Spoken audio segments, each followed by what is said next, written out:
É isso aí, Abel. Mais um. Chegamos ao final do ano. Que maravilha. O último programa de 2021. Um ano muito profícuo, feliz. como muito diria feliz pro Pod Plus. Foi um ano feliz. Um ano do começo, né? Do começo. Vai ficar marcado que assim, 2021 começa o Pod Plus. E quando vai terminar? Só Deus sabe. Esperamos que daqui a uns 20 anos. Não, é interessante, né? A gente achou que isso aqui fosse uma brincadeira, mas estamos gostando dessa brincadeira. Uma brincadeira gostosa, sempre com amigos, sempre com amigos, recebendo, conhecendo histórias, conhecendo aprendendo. Pessoas. Que delícia, hein? Eu acho que é o dia que eu mais espero da semana, verdade, a terça-feira, por causa do Pod Plus. A nossa resenha, como tá na moda, né, de final de tarde, tá muito um bate-papo, né, Abel? Muito bom. E a gente, assim, tem que agradecer quem está nos acompanhando agora, dia 28, terça-feira, que já passou o Natal, esperando o Ano Novo. E aqui, terça-feira, conosco, às 19 horas, no mais um podcast, o Pod Plus. É isso? De saúde e bem-estar. Saúde e bem-estar. Mariana, saúde e bem-estar. Saúde e bem-estar, e sempre discutindo isso, né? Sim. Abel, quem a gente vai agradecer? Eu sempre falo pra você, porque eu gosto que você agradece. A GCA, que é o nosso patrocinador, que acredita no nosso projeto, acreditou. Já falou que ano que vem já estamos juntos. Que ano que vem estamos juntos, que vai ser um motivo de muita satisfação pra gente. E esperamos que continuemos muito tempo, né? Juntos. Sim. Temos também que pedir a vocês que nos assistem, que se inscrevam no nosso canal, deem o seu like. Ative o sininho. Ative o sininho, isso é importante. Ative o sininho. E que compartilhem esse canal com seus amigos. É muito importante divulgar o canal do Pod Plus para que a gente continue crescendo, tendo cada vez mais seguidores. Estamos chegando a quase 2.500 já, de forma orgânica. De forma orgânica, isso é interessante, isso é muito orgânica. bom. A gente não paga para que o YouTube disponibilize os nossos episódios. É sempre de forma orgânica. Estamos chegando a 2.500. É o maior podcast de saúde hoje. Um videocast, né? Tem alguns no Spotify que tem mais. Mas como o videocast é o maior de saúde hoje, e que muito grato a vocês. Sem vocês, que estão, né, nos prestigiando, né? Isso é muito bom. Muito obrigado. E também prestigiar todos aqueles que nos prestigiaram durante o ano. Que vieram aqui, que disponibilizaram o seu tempo, que acreditaram no nosso projeto, que atenderam ao nosso chamado. A todos vocês que estiveram aqui, muito obrigado por acreditar na gente e por nos ensinarem, né, Piazzi? Pela parceria, pela amizade, pelo carinho. E hoje, finalizando o ano. Para ensinar, para encerrar o ano. Para bater quem no que coração a gente convidou, cheio.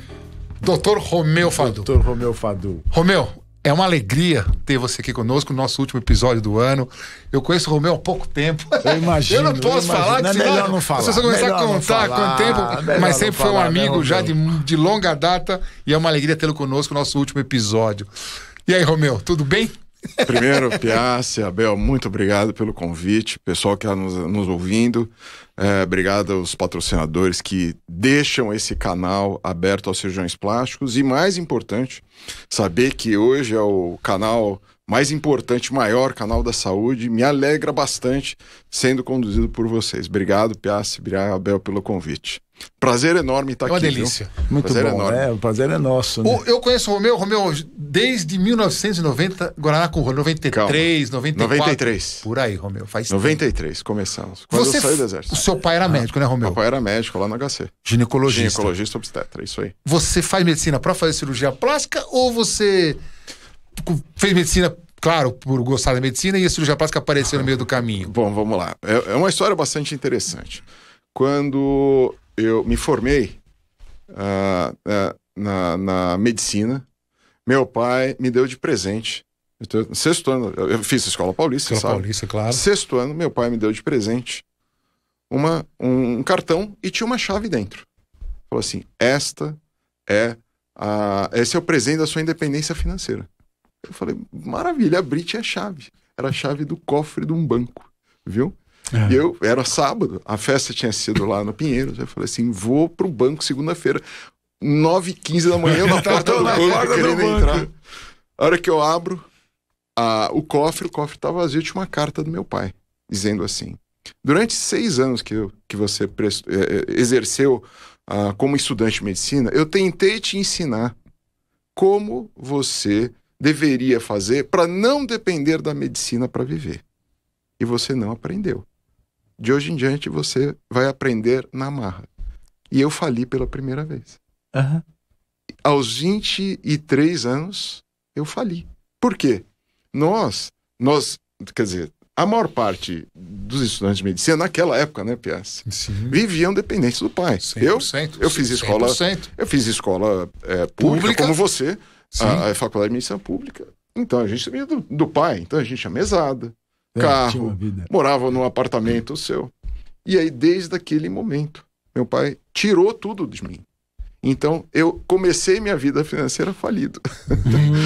E aí que eu comecei. Tive que aprender na marra. Nossa, eu não sabia E foi por essa razão... Você tem quantos irmãos? Nós somos em 4 irmãos. Ele fez com todos os irmãos? Não, só comigo. Por que ele escolheu? Por que você? Porque eu fui o único que foi na medicina. Os outros todos ficaram. Eles tinham outro caminho dentro da... Mas eu acho que talvez essa tenha sido a atitude mais positiva que ele podia ter deixado para você. Foi positiva demais isso. Mas a medicina, olha que interessante. Só não cortando, que detesto... Mas olha que interessante que o Romeu, para quem tá... A gente tem muito aluno, viu, Romeu? Isso que mesmo. Nos acompanha aqui no nosso canal, tem vários alunos. É variado as pessoas do público que acompanha nós. Mas o que o Romeu fala é uma coisa muito interessante. Que medicina, claro que medicina é um jeito de você ganhar dinheiro e se sustentar, indubitavelmente é um jeito. Mas você trabalhar pensando no dinheiro é uma coisa muito... Não sei se é ruim a palavra, mas ela, como dizem assim, você não deve indicar coisas, não só cirurgia plástica, mas qualquer procedimento, qualquer tratamento, quando você está precisando do dinheiro, você acaba abrindo um leque maior. Não sei se eu fui claro na minha explanação, eu não quis ofender, por isso que eu tomei muito cuidado e fui segurando palavras, você entendeu? Mas é isso, eu acho que seu pai quis te falar isso. Romeu, trabalha a medicina com amor, com não sei o que, não pense no dinheiro. E o dinheiro, você precisa do dinheiro para sobreviver. O dinheiro é a consequência de qualquer bom profissional. Mas você precisa do dinheiro para sobreviver. Muitas vezes você, com a medicina, fazendo uma medicina muito livre, você não precisa, tem que estar focado também no dinheiro. E o que você acabou de falar, Piazzi, nada mais é do que ser independente financeiramente. Não depender do seu trabalho, quer dizer, trocar tempo por dinheiro para que você possa pagar suas contas no final do mês. Isso é uma independência financeira. Então, o objetivo de todos nós é ser independente financeiramente para não depender de, por exemplo, abusos de planos de saúde, abusos de, desculpe com todo respeito, pacientes que não deveriam estar sendo operados, mas a gente muitas vezes fala, vou precisar do dinheiro para... Preciso operar esse paciente. Você achata o seu orçamento para não perder. E você se sente muitas vezes ultrajado. Assim, eu operaria por 100 mil, mas estou operando por 5, porque na realidade eu preciso desses 5. Exatamente. É complexo isso, né? Um pensamento que a gente nunca entrou nesse métier aqui. Seara, né? Mas é complexo. E a independência financeira é exatamente isso. É você não depender do seu trabalho. Lógico que no começo, se você não vier de um berço de ouro, você vai precisar depender de um tempo da tua vida trabalhando e trocando o teu tempo por dinheiro para que você possa economizar, não gastar tudo, não fica na corrida dos ratos. Você trabalha, junta dinheiro, mas não gasta aquele dinheiro, portanto você poupa e investe aquele seu dinheiro para que um dia você atinja a sua independência financeira. Esse é o grande... Esse assunto é interessante porque assim, a medicina, né, na faculdade, mesmo a sociedade, ela tem às vezes aquela ideia que a medicina é um sacerdócio. Né? A impressão que se passa às vezes que o médico pensar em dinheiro é um pecado. Né? E nós temos família, nós temos nossos hobbies, nós temos as nossas obrigações. Isso mudou um pouco agora. Sim, as gerações mais novas já mudou um pouco essa vibe. Acho que mudou muito. Isso, né? Até exageradamente. E você é uma das pessoas que a gente acompanha e você é um dos caras incentivadores. Hoje tem cursos com relação a isso, eu acompanho você muito nas redes sociais. E eu acho isso muito bacana, porque o médico, a grande maioria dos médicos são péssimos administradores. Eu sou um deles. Né? Eu lembro que uma vez o Pitangui, numa entrevista, falou assim: eu consigo gerar muito dinheiro, mas eu sou um péssimo administrador. Como que você enxerga isso? A maior parte de nós... Quer falar alguma coisa? Não, eu queria exatamente isso, complementar a pergunta exatamente que o Abel falou. Mas você agora, assim, você é um especialista em investimentos, nessa questão que o Abel comentou conosco. Quando que vem isso em você? Desde os 23 anos? Ou isso... Porque mais assim, nos últimos 10 anos aí que você tá mais focado nisso. Mas desde os 23 você já começou... Então eu queria que você somasse essas duas perguntas aí. Primeiro eu vou responder. Eu precisei começar aos 23, porque eu já tinha uma necessidade de vida, que eu tinha que colocar gasolina no carro, eu tinha que pagar IPVA, eu tinha que pagar IPTU do apartamento. Eu não podia voltar para casa dos pais. Eu tinha que morar. Então eu naquela época, o que eu fiz? Eu tranquei a minha residência e fui para o Exército. E abri minha vaga pro Ishida. Que interessante. Entendeu? Interessante. São 32 vagas de cirurgia geral na faculdade de medicina. Eu lembro bem dessa história. Então, eu abri minha vaga. Porque você está tudo no Luiz Carlos, na faculdade. Exatamente. Eu abri minha vaga, fui pro Exército e o Ishida entrou na minha vaga. Que interessante. Isso já não sabia. Que você foi pro Exército com essa vibe já de você angariar... De eu precisar, porque eu precisava trabalhar. Precisar no sentido assim, porque Entendi. Eu precisava, de alguma maneira... para me sustentar. Eu falei, se eu ficar na bolsa da residência, na época era R$1.200, se não me engano, eu não vou conseguir. Então eu precisava abrir outras portas. E na educação financeira, você não pode ser uma pessoa frágil. O que é a pessoa frágil? A fragilidade está em você ter uma única fonte de renda. Eu precisava ter inúmeras fontes de renda que pudessem gerar uma entrada maior que a minha saída, e que eu pudesse economizar e poupar aquilo para que eu pudesse exercer a filosofia então que meu pai tinha, que era investir. Meu pai, na época, tinha investimentos em imóveis, etc., e acabei não partindo para esse caminho. E aí eu comecei a minha vida naquele ano, antes do R1. No Exército. No Exército. E aí, respondendo a você agora, Abel, é o seguinte... O sacerdócio, meu pai é um pouquinho mais velho que a Adib Jatene. Mas na minha aula, eu ponho uma frase, eu conheci o professor Adib Jatene. O professor Adib Jatene fala assim, a função do médico é curar. Quando ele não pode curar, ele tem que confortar. Então, eu pretendo fazer... Como é que você vai querer confortar ou curar alguém se você tem 50 pacientes para atender... porque você precisa juntar aquele valor para pagar suas contas no final do mês. Então, não existe. Existe a obrigatoriedade do teu trabalho, trocando o teu trabalho por dinheiro, que você precisa daquele salário ou daquele valor no final do mês. Então, seguindo os preceitos dos nossos professores, mesmo tendendo a ser o sacerdócio da medicina, para que eu possa exercer a medicina como sacerdócio, eu preciso que as minhas contas paguem sem precisar do meu trabalho. Sim. Então, eu preciso ter na educação do estudante de medicina a ideia da educação financeira. Não tem, né? Você não acha que deveria ter essa cadeira na faculdade? Business, né? Algumas têm. Algumas já tem. Algumas faculdades, a gente conseguiu, eu tenho 2 sócios, 2 médicos, um é o Francinaldo Gomes, que é neurocirurgião, que sempre está nos congressos brasileiros, e outro Alexandre Rosa, que é professor da Faculdade de Medicina da USP na oftalmologia. Então, nós conseguimos já, junto ao CFM e ao Ministério da Educação, colocar em 2 universidades.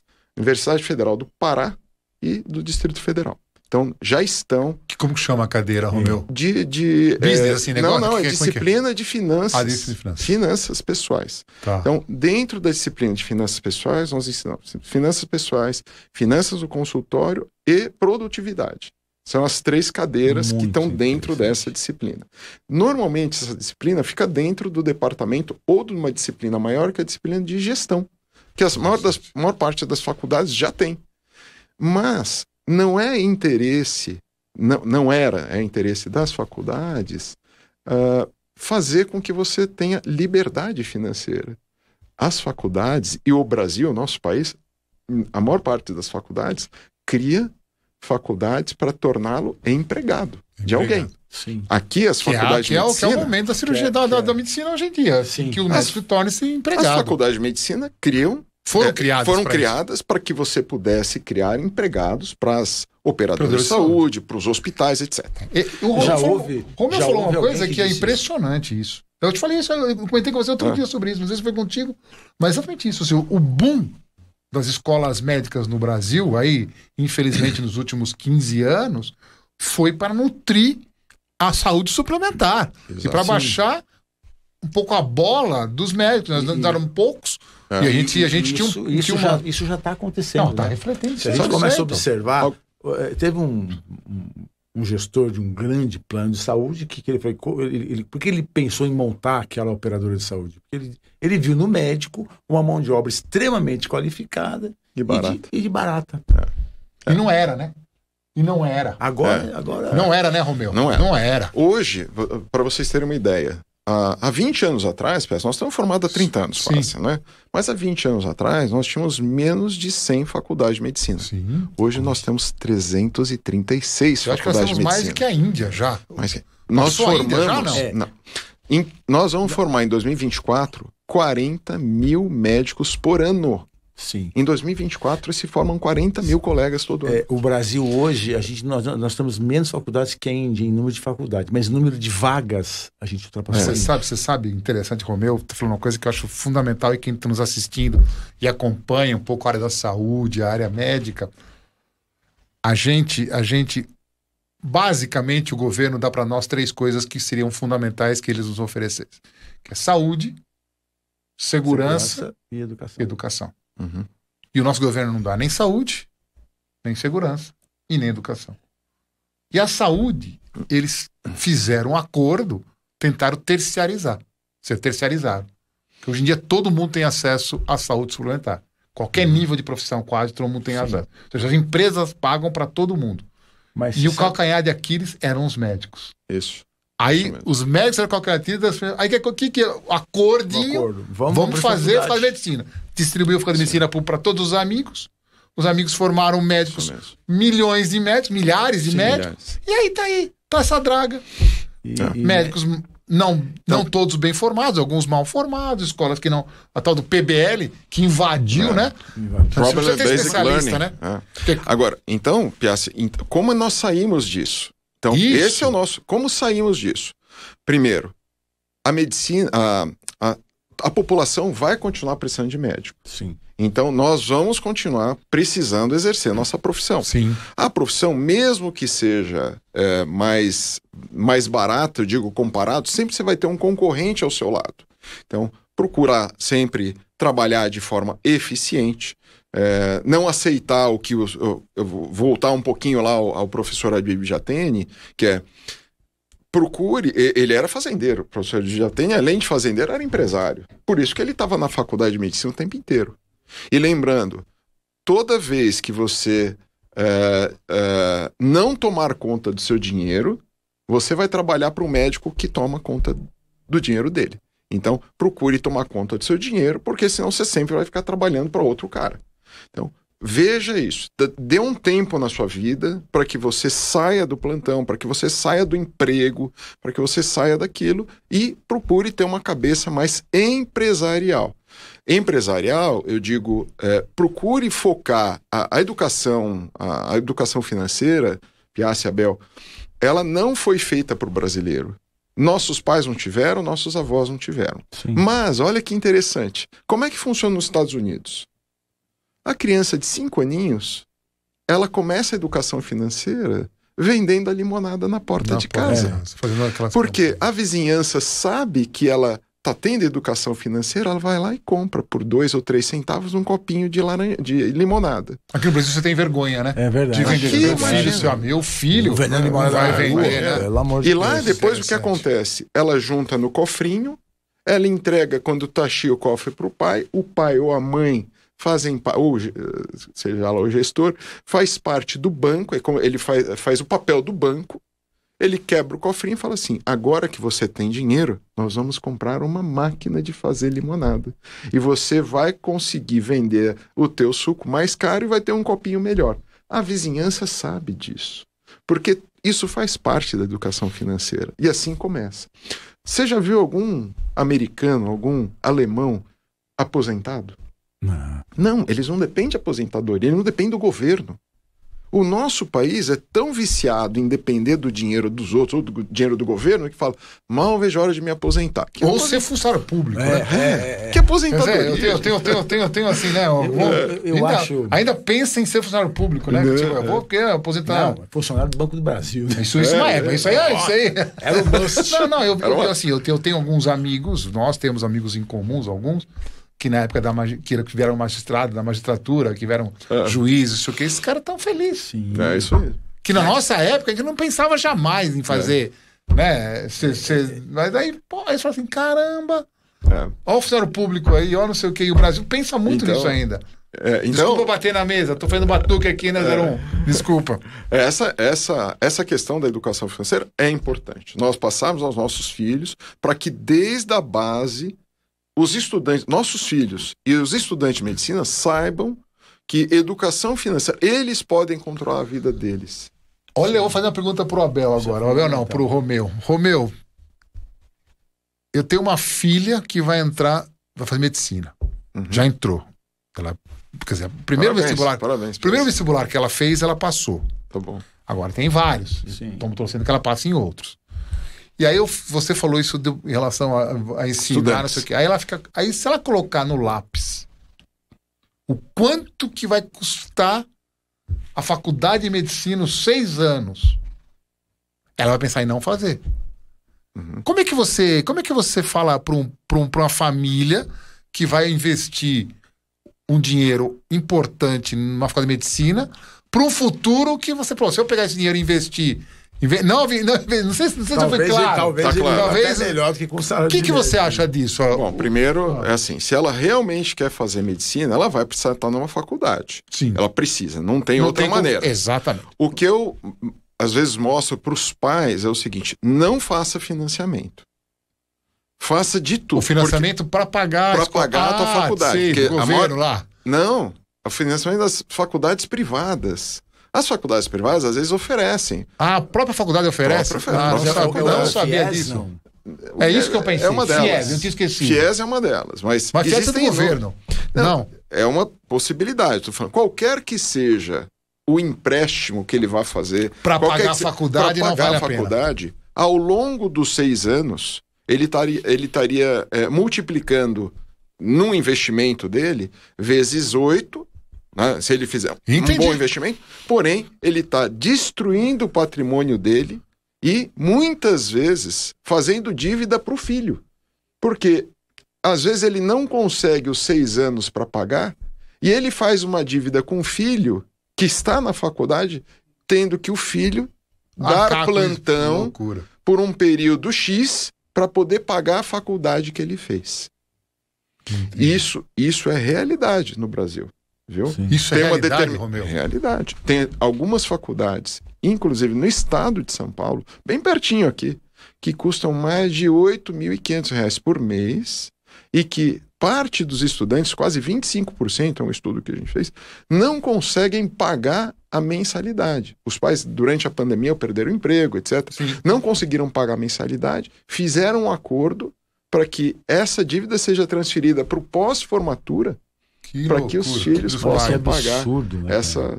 Então, veja, é uma situação real e que a gente tem que combater. Como é que eu explicar? Se sua filha quer mesmo fazer a faculdade, ela tem que escolher uma faculdade. Sem dúvida. Se ela puder entrar numa faculdade pública, ótimo. Se ela não puder, que vocês saibam que isso vai gerar um benefício para ela, ela vai conseguir viver da medicina, independente da especialidade que ela escolher. Lembrando que o médico... Ainda no mercado ele tem uma... 38% dos médicos ganham acima de R$16.000 por mês. Essa é a estatística do CFM, 38%. Pedida em 2015, que vale até hoje. A gente tem essa defasagem, mas 38% dos médicos ganham acima de R$16.000 por mês. Lembrando que cerca de 8 a 10 ganham acima de R$50.000 por mês. Então, ainda a medicina é uma profissão rentável e com uma certa possibilidade de resguardo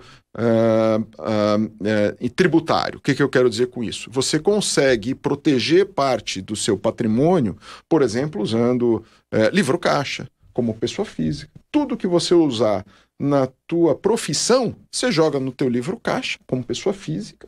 Então, roupa para você dar plantão, gasolina, você tem uso de celular, livros, que você usa viagem internacional, você joga no teu livro caixa. Isso é 100% descontado sem imposto de renda. Romeu, isso é ótimo. Por que, nesse mesmo assunto, por que hoje em dia, assim, você vê os candidatos à vaga nas escolas médicas, nos futuros médicos do Brasil, a grande maioria é do sexo feminino? Existe alguma coisa econômica nisso? Uma vez me falaram que existia. Eu acho que a medicina deixou de ser um bom negócio do ponto de vista de sustentabilidade. Me falaram isso. Isso é uma verdade? Pelo que você conta aí, aparentemente não, né? Não. Pelo que você conta, não tenho visto. Bom, eu não acompanho dessa maneira. Mas assim, o número de candidatos né, masculinos, se for masculino assim, XY, né? Não estou aqui discutindo gênero, nada, mas XY é muito menor do que o gênero feminino. O CRM já está dando mais CRM. É impressionante como a gente viu uma mudança. Na nossa época, a gente tinha 70%, 60% de homens e 40% de meninas. Hoje está mudando, está invertendo. E me falaram que um dos motivos era a questão econômica da profissão. Você não percebeu isso? Bom, não, aparentemente não. Eu não tenho essa visão, não tenho visto essa. Não vi por esse ângulo, mas realmente tem uma quantidade bastante grande de mulheres nas palestras que a gente vai. Agora, Romeu, você não me respondeu por que cirurgia plástica. Seu pai te influenciou? Não, vamos lá. Você escolheu? Como é que foi vamos lá. Que você pensa em cirurgia plástica? Agora, então aí eu entrei na cirurgia geral. Viu? Mas ele lá, depois você voltou do exército. Voltei do exército, fui fazer cirurgia geral. Foi pro exército para fazer um ano. Para fazer a sua poupança, entre aspas. Minha poupança, consegui, casei conheci minha ex-mulher quando eu estava no exército, que era estudante ainda de medicina lá na faculdade. Fez dermato. Eu lembro dela, claro. E aí eu fiz cirurgia geral. Eu tinha entrado em cirurgia geral na USP e tinha prestado otorrino na escola. Eu queria fazer alguma coisa vinculada a trauma. Porque eu tinha. Eu era. Isso também já não sei. Você prestou otorrino na escola e cirurgia geral no HC. Porque eu era. A minha pequena história dentro da faculdade, assim, eu fazia trauma no Jabaquara, desde o 3º ano de faculdade, eu sempre gostei de trauma. Então eu trabalhava lá no Saboia, suturando, etc. E eu conheci 2 pessoas bastante conhecidas que eram cirurgiões de cabeça e pescoço: Márcio Abraão e Onivaldo Cervantes. Hoje são professores titulares de lá. E eu acompanhava eles do Jabaquara. Eu falei, vou fazer cabeça e pescoço ou alguma coisa vinculada a trauma de face ou cabeça e pescoço. E aí eu entrei na residência de cirurgia geral, 2 anos. No 3º ano eu prestei trauma. E só que nós tínhamos 5 vagas de cirurgia de trauma no HC. Eu entrei e um colega da minha panela, que era muito melhor cirurgião que eu, Jin Juan Yu. Jin Juan, minha turma. Jin, preciso trazer você aqui. O Jin adora. Fantástico, Jin. Ele é um bom investidor, ele. Um bom investidor, sei. Ele gosta muito de bolsa. Isso mesmo. Não sei se ele está ainda na bolsa, que ele gostava. Não, ele gosta. E ele era muito melhor cirurgião que eu.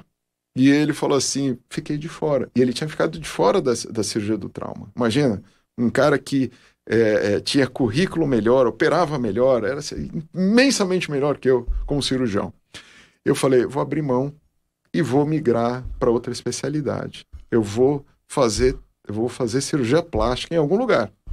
E aí, na escola, tinha sobrado uma vaga de estagiário de cirurgia plástica. Não sabia o professor Andrews era professor.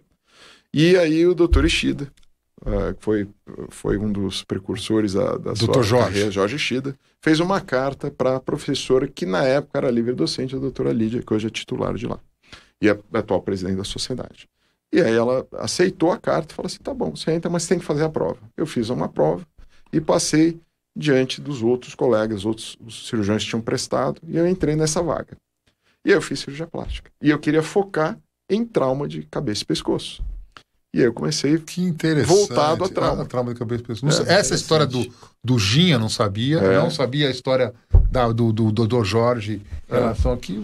E aí você faz cirurgia plástica, Romeu. E aí eu fiz cirurgia plástica. Eu terminei em 98 na Unifesp, fui para West Virginia. Lembro professor, ele é brasileiro, é o já vou lembrar o nome dele. E ele era professor na faculdade de West Virginia, em Morgantown, e eu fui lá aprender a fazer vídeo, que ele fazia vídeo. Endoscopia de face. Vídeo endoscopia de face. E eu fui lá aprender. Júlio Rochberg. Ele foi o primeiro editor da revista da Sociedade. Júlio Rochberg. Eu lembrava do Júlio Rochberg. E aí eu fiquei lá com ele um tempo, voltei em 98, eu estava no segundo ano, na R2, querendo abrir a cirurgia vídeo assistido na escola. E imagina, você volta de lá cheio de coisa, nada disso, não é o caminho, etc. Loucura. E aí, em 99, eu me formei e fui fazer microcirurgia com o Dr. Júlio Besteiro lá no HC. Tinha um estágio, que era um estágio de um ano.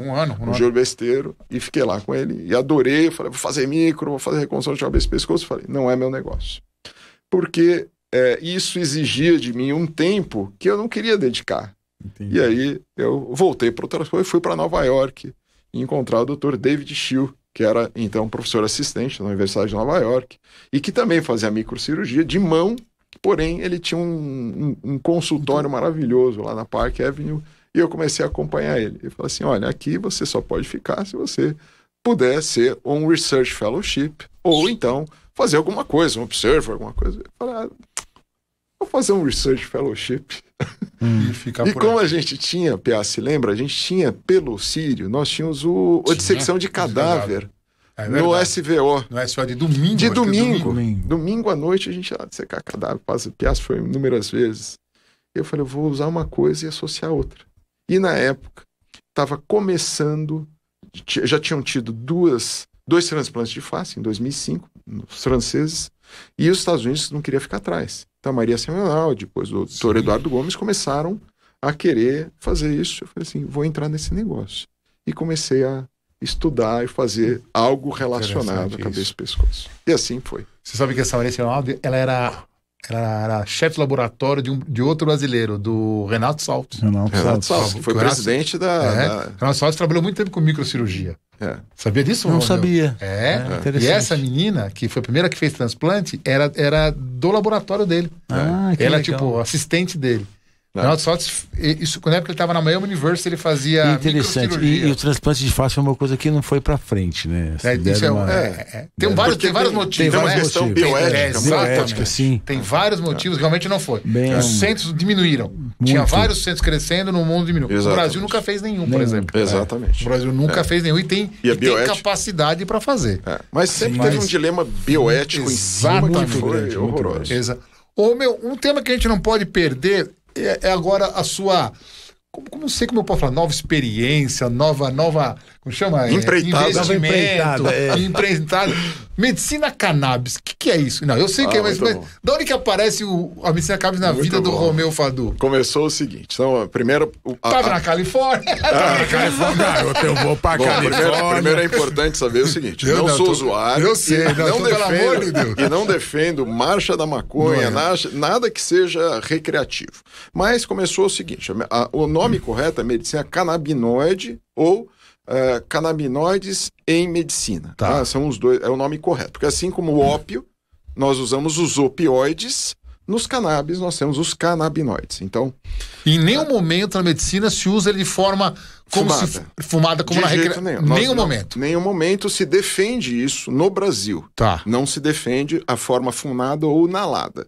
Primeiro porque qualquer forma fumada ou inalada traz os deletérios à parte pulmonar e via aérea superior igualzinho ao cigarro. Tá bom? Então não se defende isso no Brasil e é proibido. Então como começou, e minha mãe em 2014 precisou operar um joelho. Aí tava lá no Oswaldo Cruz, minha mãe era bem obesa na época, operou o joelho e opioide pós-operatório. Aí opioide diminui o trânsito intestinal, minha mãe distendeu. Falou assim, o colega da gastrocirurgia falou assim, temos que fazer uma videoassistida da sua mãe porque ela está em obstrução ou suboclusão intestinal. Falei assim, putz, como é que a gente sai disso? E na época tinha uma colega lá, a doutora Paula Destella, que estava estudando a medicina canabinoide e estava trazendo aquilo para dentro do Sírio.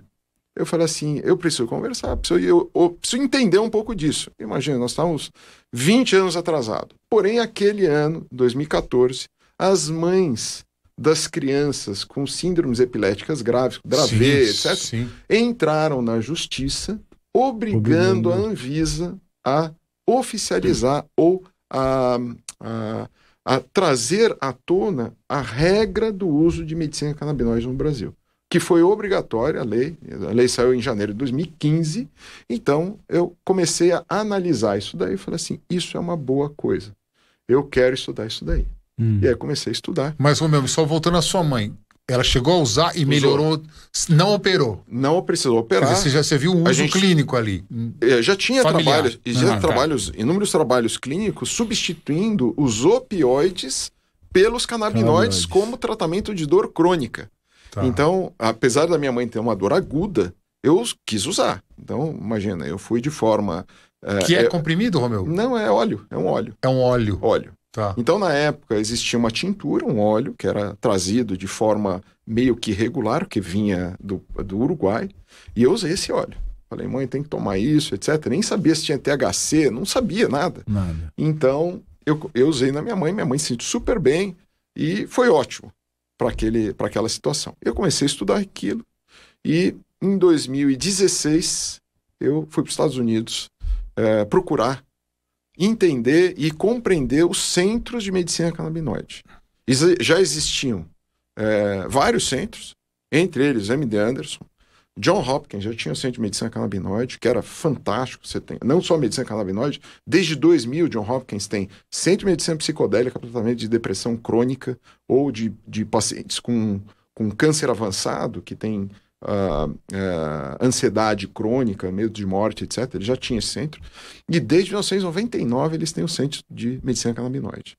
Então, eu conheci alguns centros legais e falei assim, isso é o futuro do Brasil. A medicina canabinoide, ela vem da planta... Da planta. Que é maconha, como chama a planta? A planta se chama cannabis. Cannabis. A cannabis é a planta que dá origem... Aqui dá origem ao... Nós temos dois tipos de cannabis, tá? Tá. O cannabis produtor de THC, que é o cannabis mesmo. Tá. E o cannabis não produtor de THC, que não produz a molécula de tetraidrocanabidiol, que é a molécula, o delta 9, é o que dá o efeito psicotrópico, ativa o sistema dopaminoide, assim por diante. Esta planta tem um outro nome, se chama hemp. Essa aqui. Cânhamo. Cânhamo hemp, ela não produz, ou produz até 0,3% de THC. Ou seja, para quem está nos assistindo, para mim também, sim. Assim, vamos pensar na maconha recreativa. Aqui, cannabis. É o THC. O THC. É essa aqui. Essa aqui. Para medicina, é essa aqui. Essa aqui. Esta aqui também funciona na medicina em raros casos. Então não é o THC que funciona para medicina? Não. O que funciona são todos os outros canabinoides. Menos o THC. O THC funciona para medicina, mas ele é usado em menos de 2% dos casos. Então então a plantação é do hemp. É do hemp. Hemp cânhamo. Então esse hemp não tem uso recreativo. Não tem. E o aspecto da planta é igual? E são idênticas. Como é que você... Olha que interessante. Isso. Em 1911... houve, em Genebra, a definição de o que nós vamos fazer contra o ópio. Né? Teve a reunião da que Genebra. Diz que o ópio é o grande ouro do mundo, né? É o grande diamante do mundo, que a gente não fala sobre isso, né? Diz que a China é grande produtora. E a China é a maior produtora de cannabis também. A China e a Coreia são os maiores produtores de cannabis do mundo. Medicinal ou os dois? Ambos. Medicinal também. Porque esta planta hemp, pessoal, saiba que ela não é usada só para fins medicinais. A planta hemp é usada há 10 mil anos. 10 mil anos. Velas de barco são de cânhamo. Vocês já devem ter usado corda de cânhamo. Têxtil, tem roupas de cânhamo há mais de 200 anos. Deixa eu continuar. No Brasil, pode-se plantar medicinalmente falando, assim, para uso medicinal? Existem duas definições no Brasil. As associações de pacientes podem plantar, desde que tenha autorização e regularização da Anvisa e do Ministério da Saúde. Então a Anvisa hoje ela já libera plantio para associação de pacientes. Isso, permite. Associação de pacientes. Qual que é o problema? O problema é, As duas plantas não são idênticas? Isso. São idênticas. Você não consegue diferenciar. Você só vai diferenciar se houver uma análise bioquímica do óleo. Okay. Né? O Brasil tem laboratório? Não sei. Não tem.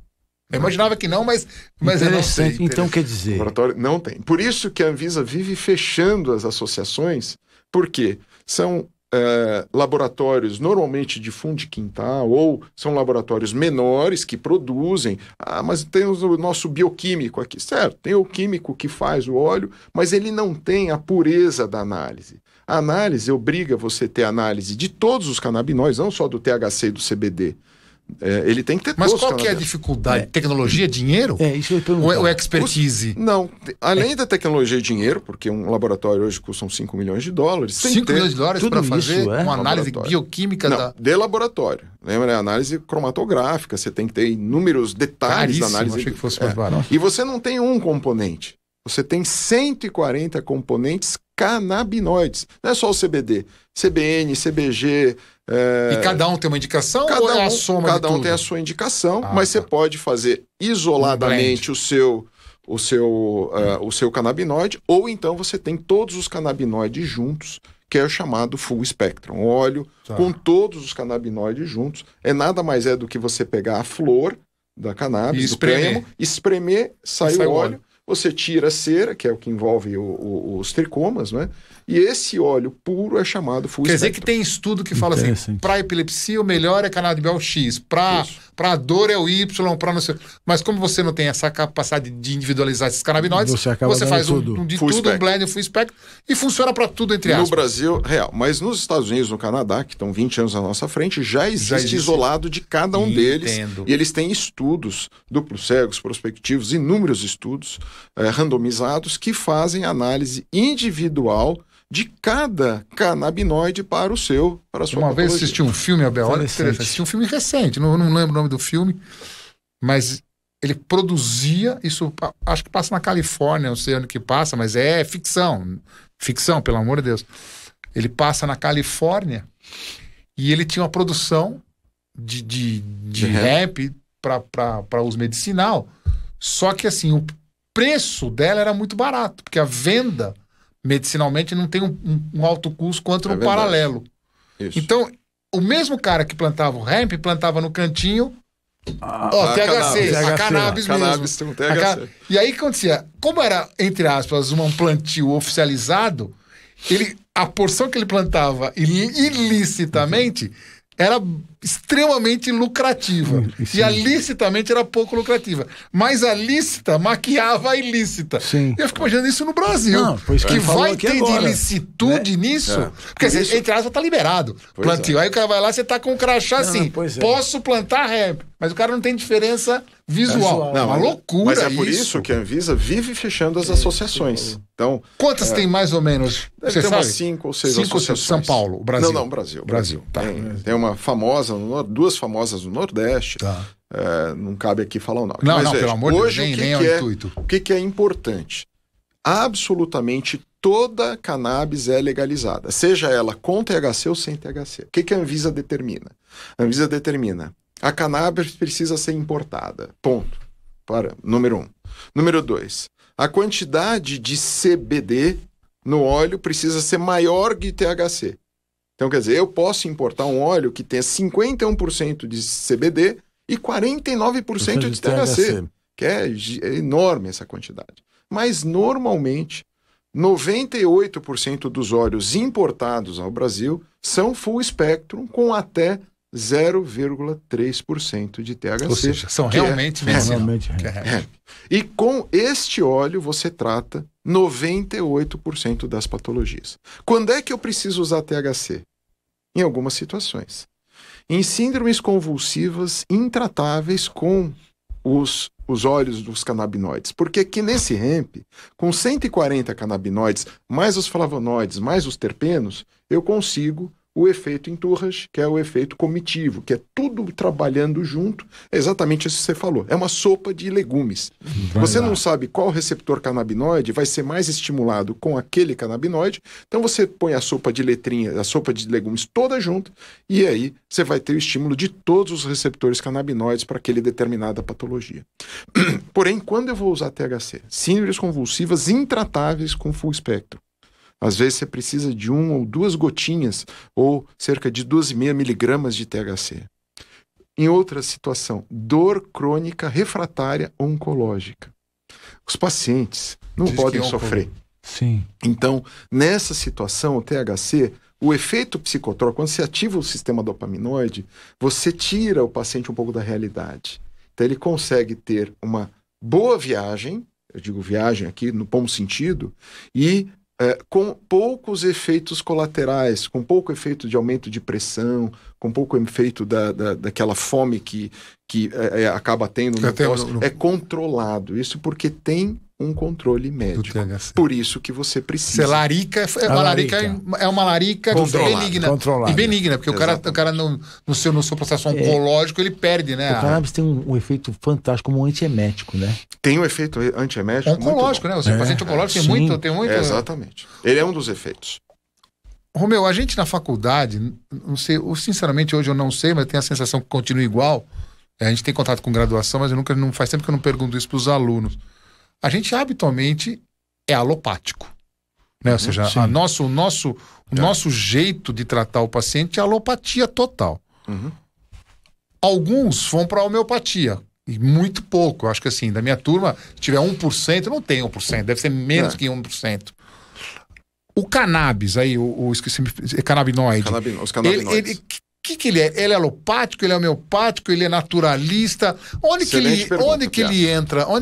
Excelente pergunta. O cannabis não vem de uma planta? Sim. Espremida? Então ele é uma Fitoterapia.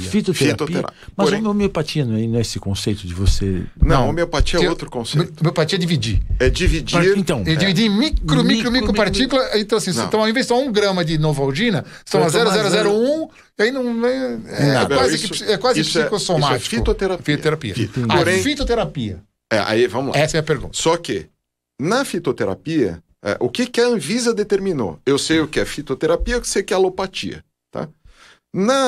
Eles não definiram a medicina canabinoide como nem sendo fitoterapia, nem sendo alopatia. Por quê? Porque já existem produtos derivados da cannabis que são feitos em laboratório, são sintéticos. Isso que eu ia perguntar. Isso é alopatia. Então, se você for à farmácia comprar, você tem 2 produtos, Sativex e Mevatil, não estou fazendo propaganda. Brasil já tem? Já tem.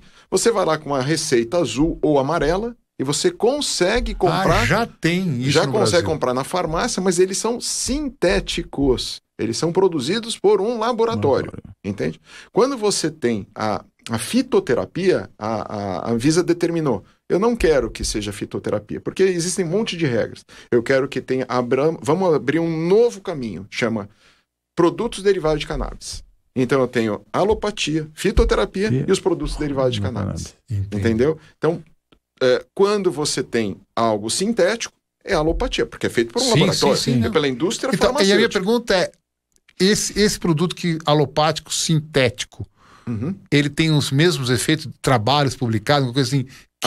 A maior parte dos trabalhos são feitos com sintéticos, porém, os sintéticos, eles são até 10 vezes menos potentes que os naturais. Que interessante. Porque os naturais, você contém todos os canabinoides de forma orgânica, natural, da planta. Não é? Você ter nesse produto derivado da cannabis que vem da planta, você tem os laboratórios americanos e canadenses que fazem avaliação de todos os canabinoides, todos os terpenos, todos os levolenos, todos os flavonoides, além de resíduos tóxicos, resíduos de pesticida, resíduos de metal pesado, resíduos bacterianos e resíduos de solventes. Então, essa avaliação toda faz com que esse produto, além de ser orgânico e natural, contenha todos os canabinoides. Quando você compara com o efeito do sintético, o sintético é 10 vezes menos potente, porque ele passou por uma série de processos.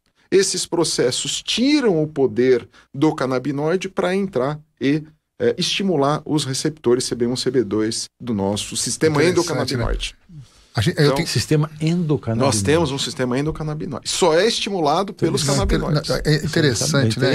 Eu fico imaginando, pensando, não imaginando no sentido de imaginar, assim, no sentido de querer... Mas, assim, a gente tem um certo preconceito, né, Romeu? Não sei se essa palavra é a ideal, mas a gente tem um preconceito. Quando você fala... Primeiro em fitoterapia, já tem um preconceito, que o brasileiro, ele é meio avesso, assim, parece uma coisa do meu avô, das pessoas...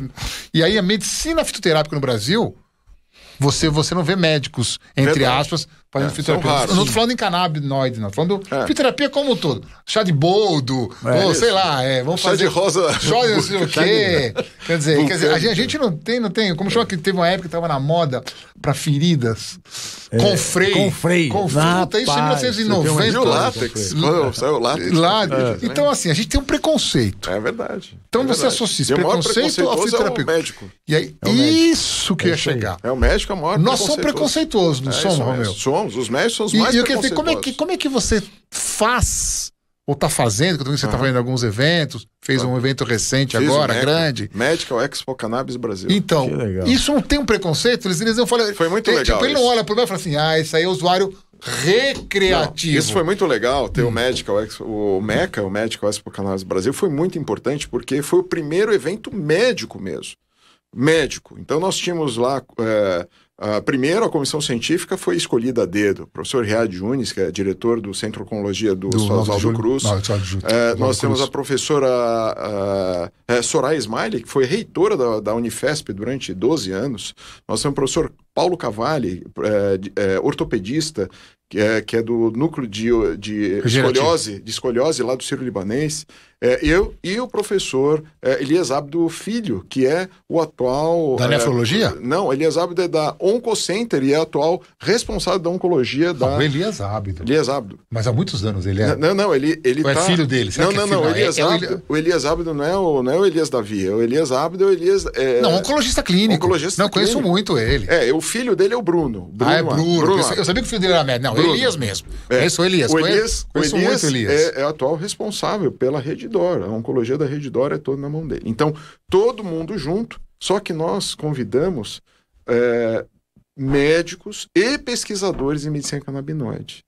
Inúmeros colegas que são de pesquisa não só universitária, como pesquisa clínica também, e tem uso em medicina canabinoide. Então, em nenhum momento talvez teve apenas um que não era médico, que deu aula lá, que falou um pouquinho sobre recreação, plantação, a gente cortou ele na hora.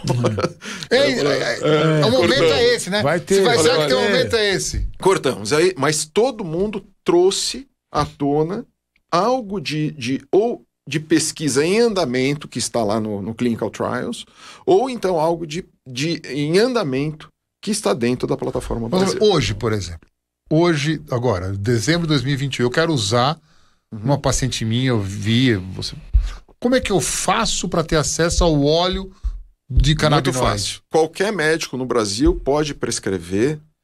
Eu prescrevo, por exemplo, não é a receita, não. X, e ela vai comprar onde esse produto? Então vamos lá. Então o paciente, ele precisa, assim que ele recebe a prescrição, ele não precisa mais ter a prescrição física, tá? Ele pode, ele faz a foto, manda para um WhatsApp ou para uma empresa que faça essa autorização dele junto à Anvisa, viu? A Anvisa autoriza hoje... Qualquer médico, qualquer CRM. Não precisa ser um médico que a Anvisa libere, que o CRM libere para prescrever canabiol. A única restrição é para crianças. Crianças com síndrome epiléticas têm que ser prescrita por pediatra, neuropediatra, ou neurocirurgião ou neurologista clínico. Ponto. Tá. Isso é criança, tá? Para adulto, qualquer médico, qualquer CRM pode prescrever. Tá. Prescreveu, manda a foto para o paciente escolhe a empresa que ele vai comprar, manda essa foto para a empresa pede os dados do paciente e a empresa costuma fazer toda a liberação junto à Anvisa, que acontece rápido, no gov.br. Tá. Ele faz em um dia, consegue fazer a liberação, o paciente recebe no e-mail dele a autorização de importação. Lembre que pela Anvisa o óleo precisa ser importado. Ou seja, toda vez que a gente vai prescrever, ele vai comprar um produto importado. Habitualmente exatamente. Dos Estados Unidos. Estados Unidos, Inglaterra, Europa e Canadá. Tá. Aí ele tem autorização de importação, ele vai escolher uma empresa, são 200 empresas no Brasil que estão negociando óleos. Tem um site que classifica, isso chama listaverde.us, ele classifica todos os óleos do mundo. Então lá vocês podem entrar, tem todas as classificações dos melhores óleos do ponto de vista objetivo. E a dosagem é uma gota? Como é que então, varia da concentração, Piassi. Varia da concentração. Os óleos, eles têm diferentes diluições, têm diferentes meios de diluição.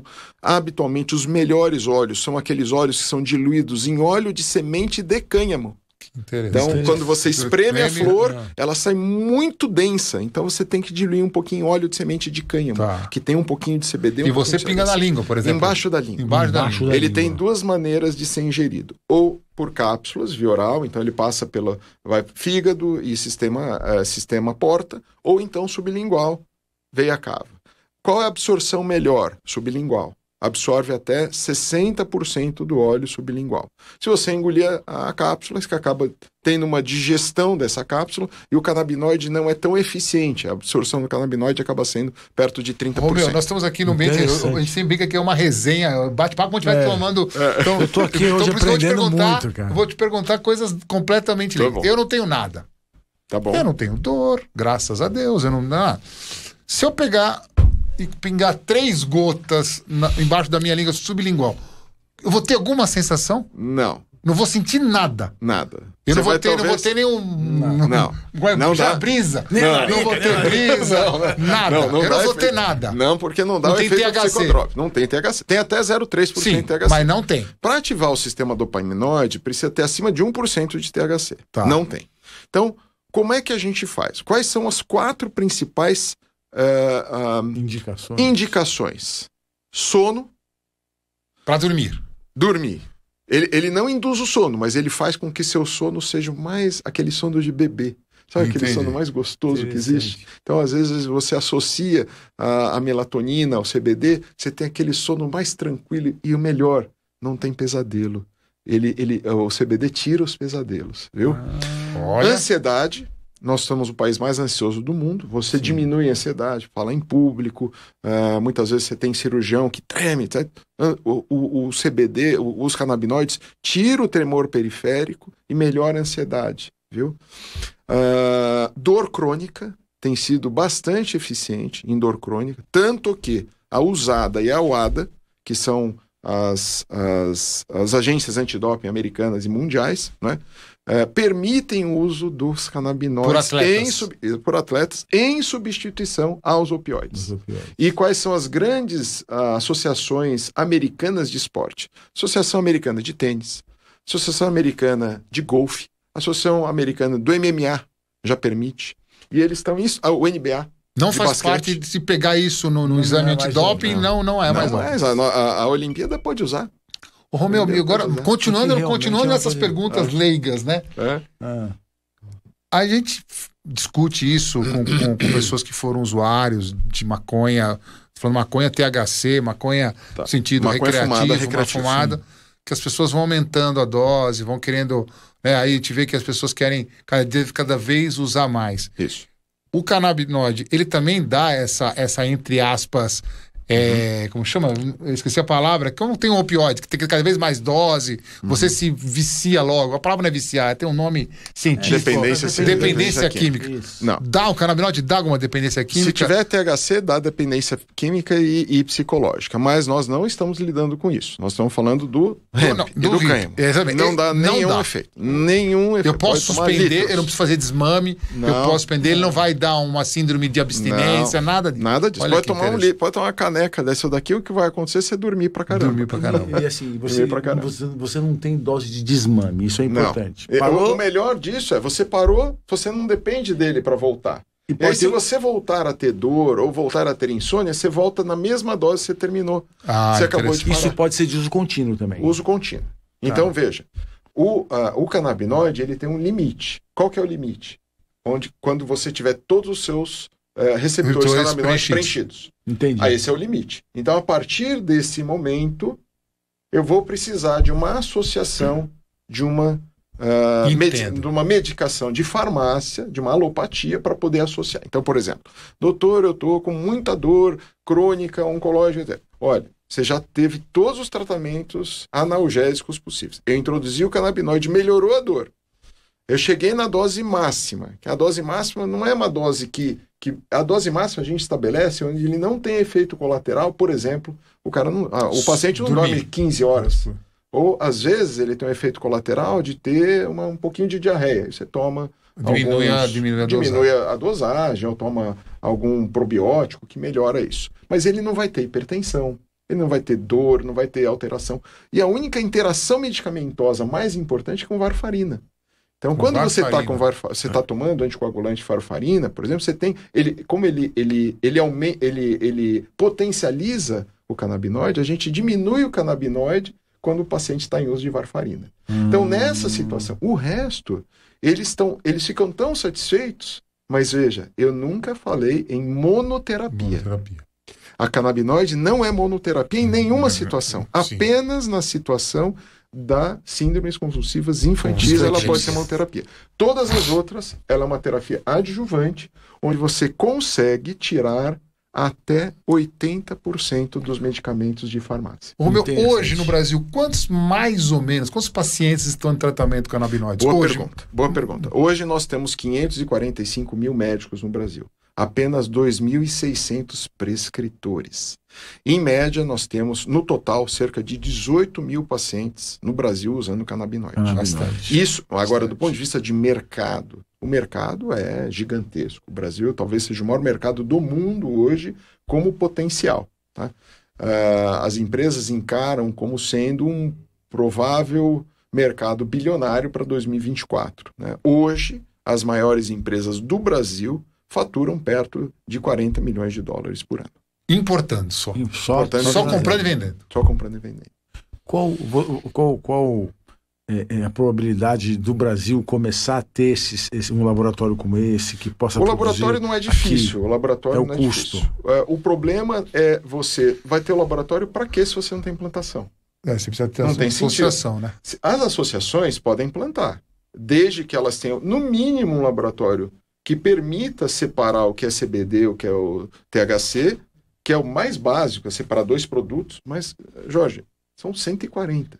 Mais uns 70 terpenos e flavonoides, etc. Então, são tantos produtos dentro do óleo que não tem laboratório no Brasil tão eficiente que permite fazer. Então a gente vai exportar. A gente planta, exporta o óleo para análise. Agora, outra lucubração momentânea. Você falou de mercado, que isso, infelizmente, é uma coisa que é importante, né? É lógico. Ou seja, eles olham para o Brasil, vê o número de pessoas, né? E falam, esse é um mercado, vamos investir. E a plantação, eu acho que o terroir, como diria os franceses, é o terroir. Não tem dúvida que seja terroir. É o terroir do hemp, deve ser o mesmo terroir do THC, do cannabis. É uma praga, só pra vocês saberem. É uma praga. Lá em Hokkaido, no Japão, quando eles destruíram toda a plantação de hemp, os passarinhos iam lá, como se propaga por semente, o passarinho ia lá, comia, fazia cocô, e 4 meses depois a plantação estava tudo em pé de novo.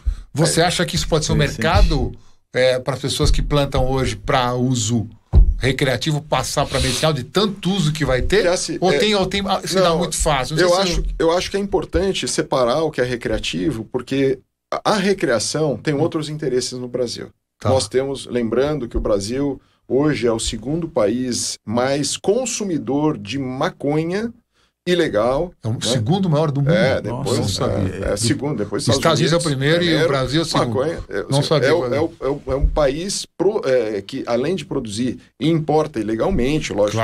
Claro. E esses interesses vão implicar em você bater de frente com traficante, produtores ilegais e assim por diante. Então, A regulamentação da Anvisa para produção não é fácil. Eu imagino. Porque como é que você não pode permitir que alguém plante se você não tem laboratório? Entendo. Porque a planta é idêntica. É idêntica.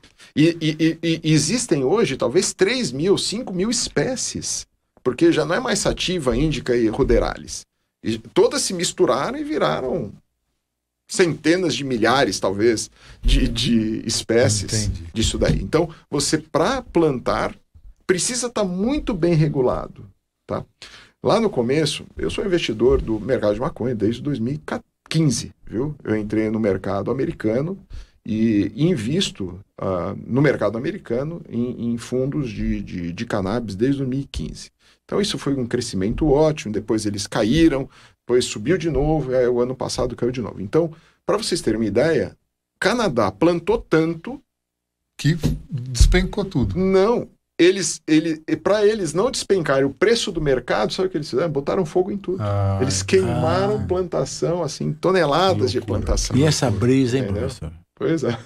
Mas não tem THC. Não, tem THC, mas é legal. Mas é interessante. Deixa eu falar, né? Aproveitando o gancho aqui, que tem muitas pessoas. O uso recreativo da maconha. Ótimo. Uhum. Quais são os principais fatores prejudiciais à saúde? Uhum. Porque a gente observa hoje que a juventude cada vez mais vem fazendo uso, como você bem colocou, o Brasil é o segundo. Uhum. Quando você falou de hipertensão... Esquizofrenia. Hipertensão, distúrbios esquizofrênicos que podem acontecer com... Isso só pelo THC? Só pelo THC. Só o THC. Você pode, em altíssimas doses, lembrando que isso já foi feito em cachorros e macacos, em altíssimas doses, muito alto mesmo, você pode ter degeneração neurológica e pode ter parada cardíaca. Mas você, maconha morre. Pode morrer de maconha, mas precisa ter uma dose muito alta, em concentrações excepcionalmente altas de canabínica e de THC. Desculpa. E comprometimento de neurônio, Isso acontece, principal é o vício e a perda da função neurológica de memória e um certo retardo e atraso para uso crônico desde a infância. Então, pessoas muito jovens que começam a fumar, na fase adulta, apresenta uma diminuição de memória, uma lentificação das funções motoras. Olha que interessante o que o Abel perguntou e você falou, e eu vou só ratificar para quem está nos acompanhando. Deixa eu completar uma coisa. Com relação à parte fumada. Então, todas as doenças pulmonares, DPOC, etc., vêm junto. Então, nada que é fumado se defende.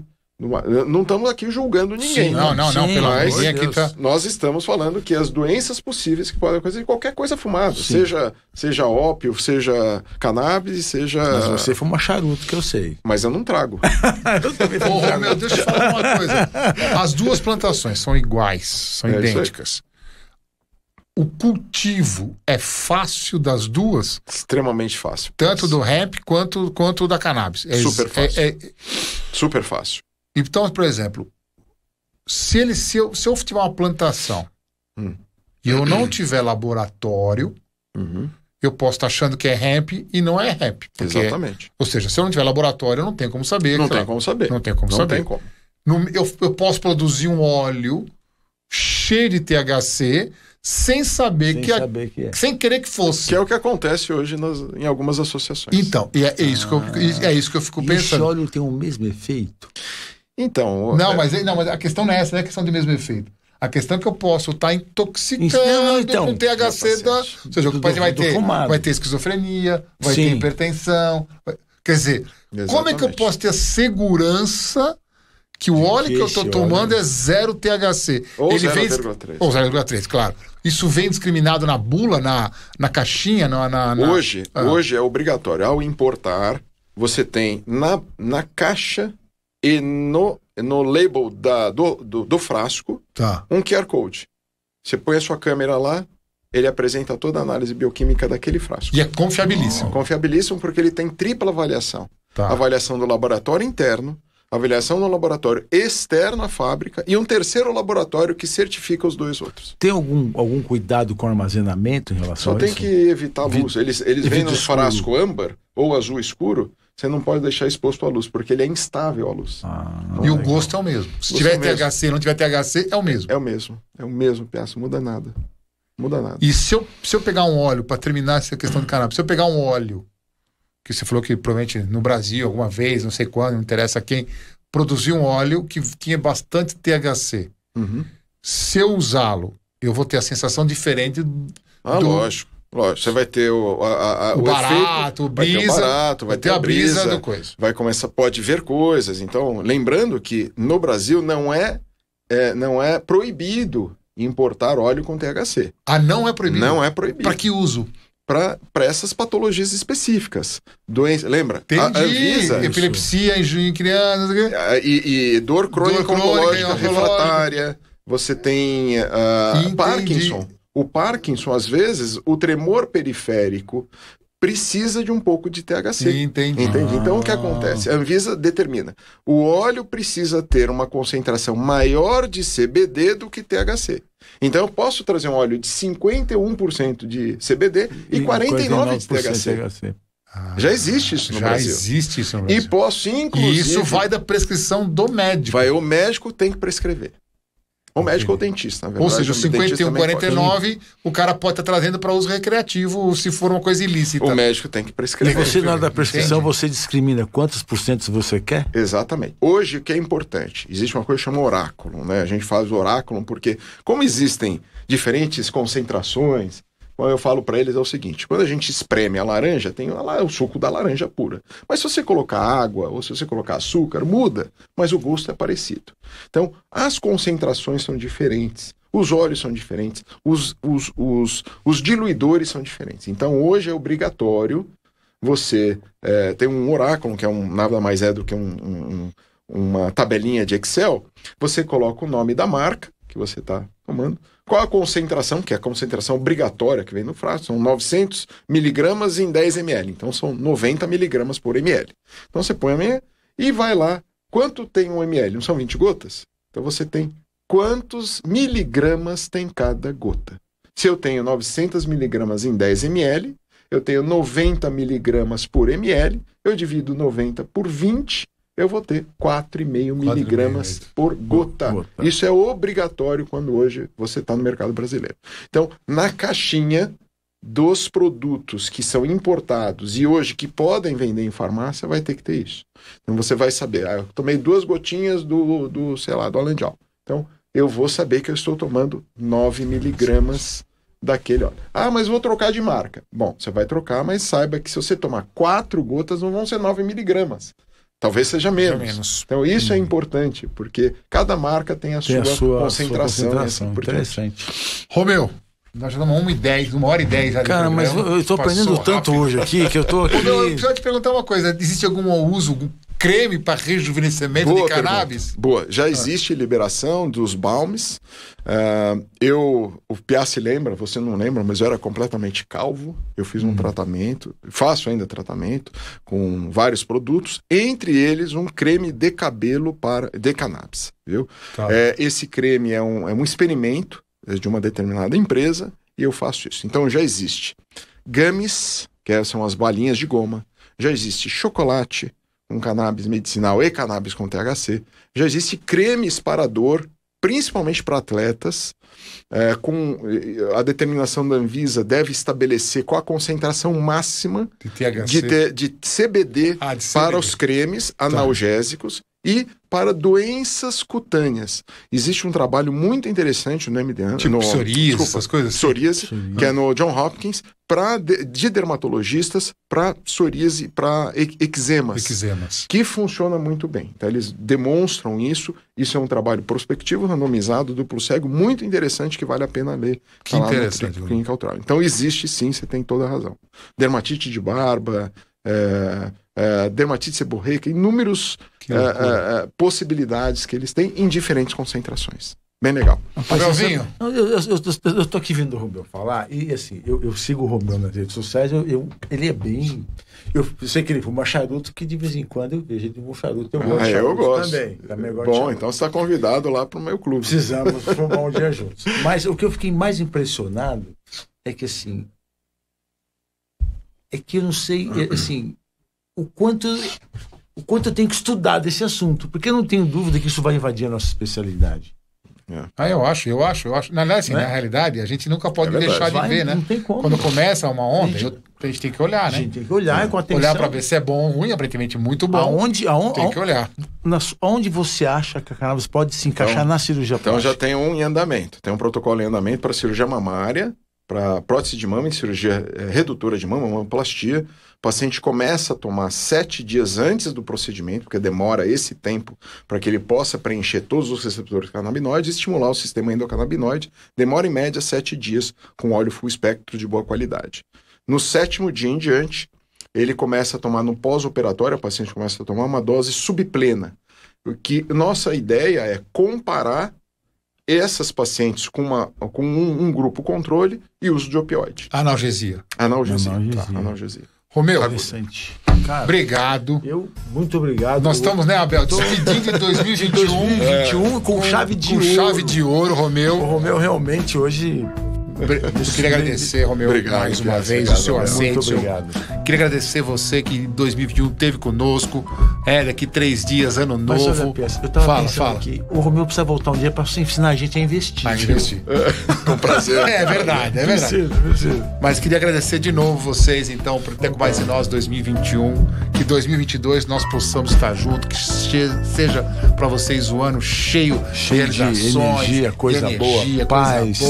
Que possamos estar juntos em 2022, que vocês continuem acompanhando o Pod Plus, que a gente vai estar assim preocupado em levar sempre episódios que possam agradá-los, né, Abel? Eu acho que o mais legal de tudo, que em 2022 nós possamos estar sempre abertos a esse tipo de bate-papo aqui hoje, né? Que, como você bem colocou, novidade. Trazer aqui pessoas como o Romeu com esse conhecimento absurdo.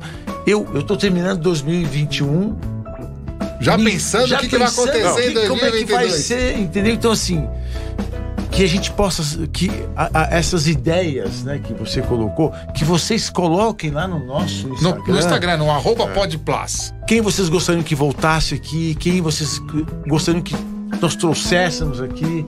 As pessoas, eu acho que isso é muito importante para que o programa, para que o nosso Podplus cresça e para que nós possamos levar a vocês sempre informações desse nível. Abel, de hoje. Feliz 2022. Que Deus projeta 2021. Romeu, obrigado, muito obrigado, viu? Obrigado, Romeu, mais uma vez. Foi uma delícia. Pessoal, Thiago 0102. Feliz ano novo. Feliz 2022. Estejamos juntos. Boa passagem de ano pra vocês. Excelente 2022. Não se aglomerem muito e que Deus os proteja. Que Deus nos abençoe. Obrigado. Boa noite.